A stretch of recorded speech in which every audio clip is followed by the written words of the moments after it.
UPA സർക്കാരിന്റെ അഭിമാന പദ്ധതിയായ ദേശീയ ഗ്രാമീണ തൊഴിലുറപ്പ് പദ്ധതി വൻ പ്രതിസന്ധിയിൽ. സാമ്പത്തിക വർഷം അവസാനിക്കാൻ 3 മാസം കൂടി ബാക്കിയിരിക്കെ പദ്ധതിക്ക് അനുവദിച്ച പണം മുഴുവൻ തീർന്നു.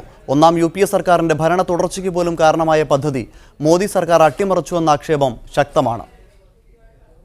ഇന്ത്യൻ ഗ്രാമീണ ജീവിതത്തെ നിർണായകമായി സ്വാധീനിച്ച തൊഴിലുറപ്പ് പദ്ധതി ഗുരുതര പ്രതിസന്ധി നേരിടുന്നുവെന്ന വിവരം അസിം പ്രേംജി സർവകലാശാലയിലെ ഒരു സംഘം ഗവേഷകർ നടത്തിയ പഠനത്തിലാണ് പുറത്തുവന്നത്.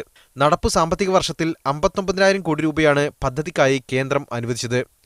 സാമ്പത്തിക വർഷം അവസാനിക്കാൻ 3 മാസം കൂടി ശേഷിക്കെ 331 കോടിയേ ഇനി ബാക്കിയുള്ളൂ. 11 സംസ്ഥാനങ്ങളിലും കേന്ദ്രഭരണ പ്രദേശങ്ങളിലും 1 രൂപ പോലും നീക്കിയിരിപ്പില്ല.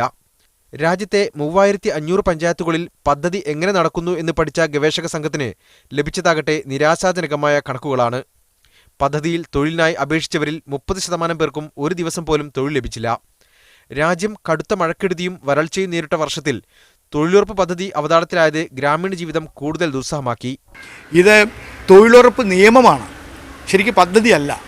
അപ്പോൾ അതിനെ വിവിധ ഘട്ടങ്ങളിൽ നടപ്പിലാക്കാൻ പറ്റാത്ത നിബന്ധനകൾ വെച്ച് അതിനെ കൊന്നു കഴിഞ്ഞു. വാസ്തവത്തിൽ ഇപ്പോൾ കോടിക്കണക്കിന് രൂപ കേരളത്തിൽ മാത്രം കുടിശ്ശികയായി കേന്ദ്ര ഗവൺമെൻറ് കൊടുക്കാനുണ്ട്. കോർപ്പറേറ്റ് താല്പര്യത്തെക്കാളും പ്രധാനം ഈ പദ്ധതിയോട് അവർക്ക് തുടക്കത്തിൽ തന്നെ എതിർപ്പായിരുന്നു.